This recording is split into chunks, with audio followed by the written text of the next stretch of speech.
नमस्कार, आचरण के साथ मैं हूं टीएन मनीष, हाजिर हूं आज का मुद्दा लेकर। आज बात ऑपरेशन सिंदूर पर 16 घंटे मैराथन चली लंबी आरोप प्रत्यारोप की कड़ी और सत्ता पक्ष और विपक्ष के बीच गर्मागर्म बहस और सवाल जवाब पर। आइए शुरू करते हैं मुद्दे की गहन पड़ताल।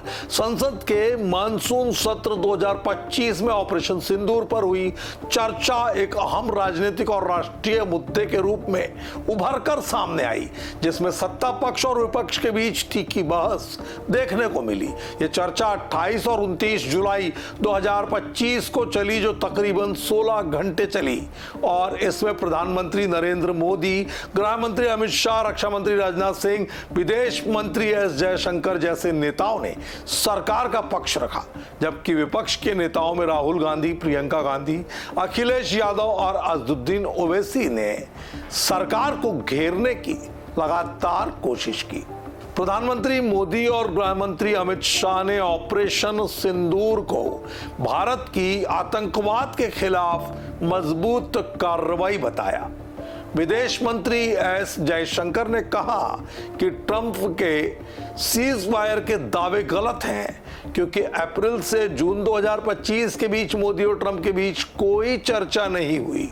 सरकार ने अंतर्राष्ट्रीय समर्थन का हवाला देते हुए कहा कि जर्मनी, फ्रांस, यूरोपीय संघ जैसे देशों ने पहलगाम हमले की निंदा की और भारत की कार्रवाई का समर्थन किया।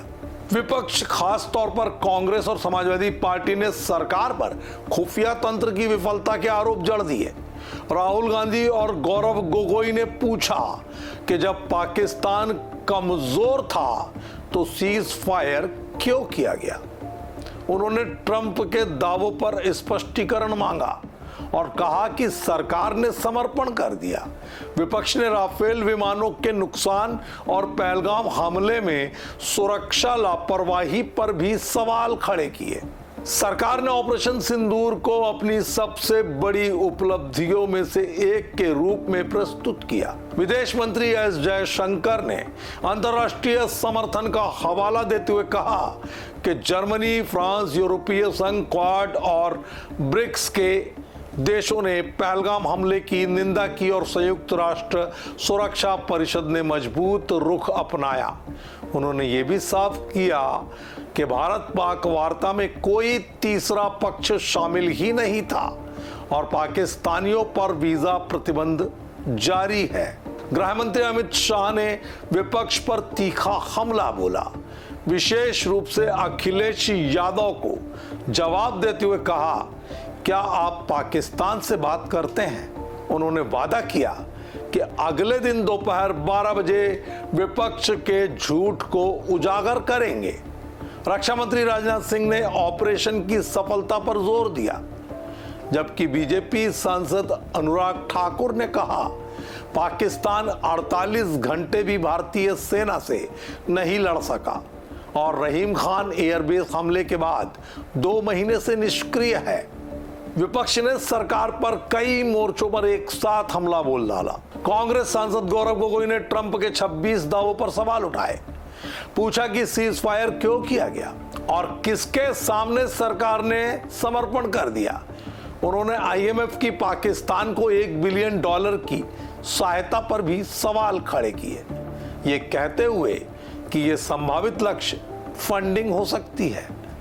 अमरिंदर सिंह राजा वारिंग ने राफेल विमान के नुकसान का जिक्र करते हुए गृह मंत्री से माफी और इस्तीफे की मांग कर डाली और कहा कि पंजाब में राफेल का पंख गिरने से एक की मौत हुई थी, 9 घायल हुए थे। असदुद्दीन ओवैसी ने पूछा, अगर खून और पानी साथ नहीं बह सकते तो पाकिस्तान के साथ क्रिकेट क्यों खेला जाता है। प्रणीति शिंदे ने ऑपरेशन सिंदूर को मीडिया तमाशा करार दिया और पूछा कि इससे हासिल क्या हुआ, कितने आतंकी पकड़े गए। सुप्रिया सुले ने भावनात्मक अपील करते हुए आसावरी जगदाले का जिक्र किया, जिनके पिता की हत्या हुई, और कहा कि कश्मीर अब नरक बन चुका है। चर्चा के दौरान कई विवादास्पद मुद्दे उभरे, विशेष रूप से ट्रंप के सीज फायर दावों पर। विपक्ष ने बारंबार पूछा क्यों ट्रंप ने सीज फायर का ऐलान किया।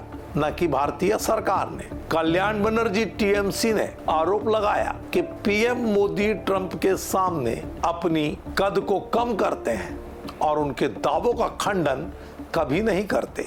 दूसरी ओर सरकार ने इन दावों को खारिज करते हुए कहा कि कोई मध्यस्थता नहीं थी और द्विपक्षीय वार्ता ही भारत पाक के बीच हुई। एक अन्य विवादास्पद मुद्दा था राफेल विमानों का नुकसान, जिस पर विपक्ष ने सरकार को घेर डाला, जबकि सरकार ने इन आरोपों को सिरे से नकार दिया। इसके अलावा विपक्ष ने 2019 के बाद आतंकी हमलों में वृद्धि का जिक्र किया, विशेष रूप से अनुच्छेद 370 हटाने के बाद, जिस पर सरकार ने यूपीए के समय की विफलताओं का हवाला दिया और 600 से अधिक लोग मारे जाने की बात आतंकी हमलों में कही। कुल मिलाकर इस चर्चा में भारतीय लोकतंत्र की खूबी ये नजर आई कि सत्ता पक्ष और विपक्ष दोनों ने अपनी बातें रखी। सरकार ने ऑपरेशन सिंदूर को अपनी सफलता के रूप में पेश किया, जबकि विपक्ष ने इसे विफलता और गलत प्रबंधन का परिणाम करार दिया। गृह मंत्री शाह ने वादा किया कि विपक्ष के झूठ को उजागर करेंगे, लेकिन चर्चा के दौरान कोई स्पष्ट निचोड़ नहीं निकल कर आया।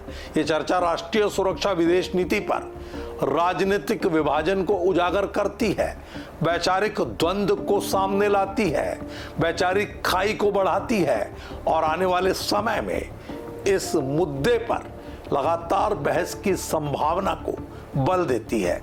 आज के मुद्दे में इतना ही। मुझे दीजिए इजाजत।